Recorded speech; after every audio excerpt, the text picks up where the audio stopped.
জয় যিশু। প্রথম পাঠ করিন্থীয়দের কাছে প্রেরিত দূত পলের প্রথম পত্র, 4 অধ্যায় 6 থেকে 15 পদ। প্রেরিত দূতেরা ক্ষুধা, তৃষ্ণা, বস্ত্রাভাব স্বীকার করেই খ্রিস্টের সেবা করে গেছেন। প্রিয়জনেরা, আমি তো চেয়েছি আমার ও আপোল্লোসের দৃষ্টান্ত থেকে তোমরা যেন এই প্রবাদের অর্থটি বুঝে নিতে পারো। লিখিত নির্দেশের বাইরে যেও না কখনো।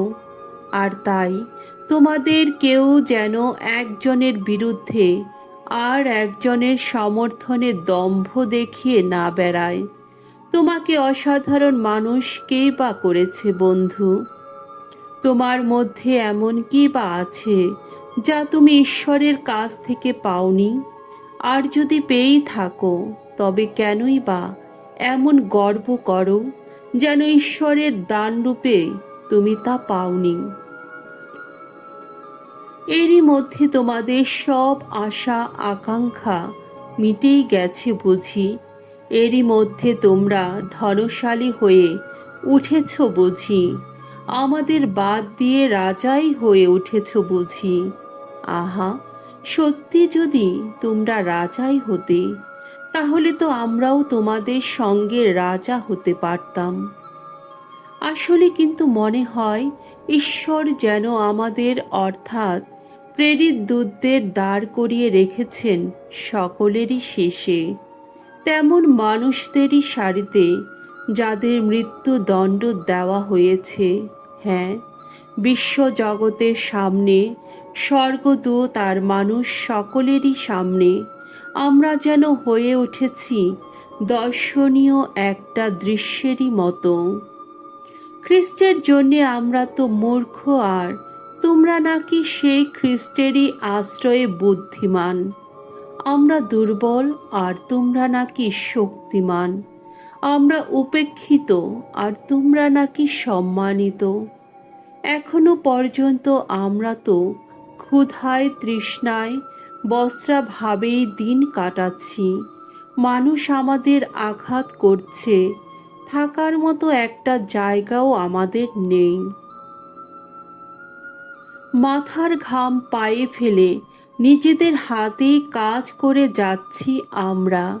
লোকে তো আমাদের গাল মন্দ করে, আমরা কিন্তু তাদের আশীর্বাদ করি। লোকে তো আমাদের নির্যাতন করে, আমরা কিন্তু সহ্যই করি। লোকে তো আমাদের নামে নানা কুৎসা রটায়, আমরা কিন্তু শান্ত নম্রভাবেই তাদের বোঝাবার চেষ্টা করি। বলতে গেলে আমাদের অবস্থাটা যেন সংসারের আবর্জনারই মতো। আজও পর্যন্ত আমরা যেন বিশ্বের জঞ্জাল হয়ে আছি।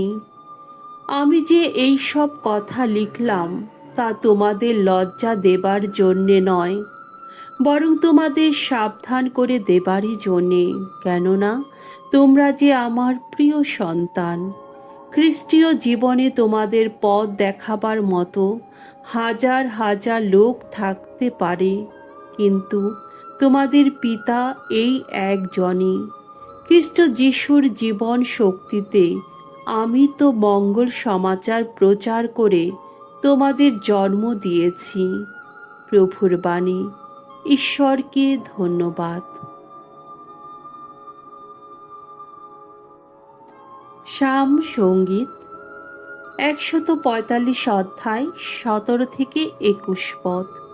ধু, প্রভুকে যারা ডাকে, প্রভু তাদের কাছেই থাকেন অনুক্ষণ। ভগবানের সকল নীতি ন্যায় ধর্মের নীতি, তার প্রতিটি কাজ করুণারই কাজ। ভগবানকে যারা ডাকে, অন্তর দিয়ে ডাকে, তিনি তো তাদের সবার কাছে কাছে রয়েছেন। যারা তাকে সম্ভ্রম করে, তিনি তাদের অভিলাষ পূর্ণ করেন। তাদের ব্যাকুল ডাক শুনে তাদের রক্ষা করেন। ভগবানকে ভালোবাসে যারা, তাদের সবাইকে তিনি আগলে রাখেন। কিন্তু দুর্জন যারা, তাদের সবাইকে তিনি একদিন ধ্বংস করবেন। আমার মুখে সর্বদাই জেগে থাকুক ভগবানের বন্দনা গান, সবার কণ্ঠে বাজতে থাকুক তার পুণ্য নামের প্রশস্তি গান চিরদিন চিরকাল। বাণী বন্দনা। জয় জয় প্রভুর জয়। আমি পথ, আমি সত্য, আমি জীবন। আমার মধ্য দিয়ে না গেলে কেহ পিতার কাছে যেতে পারে না। জয় জয় প্রভুর জয়। মঙ্গল সমাচার। লোকরচিত মঙ্গল সমাচার 6 অধ্যায় 1 থেকে 5 পদ।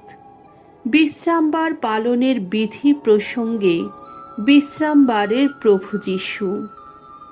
একদিন যীশু একটি শস্যক্ষেতের মাঝখান দিয়ে যাচ্ছিলেন।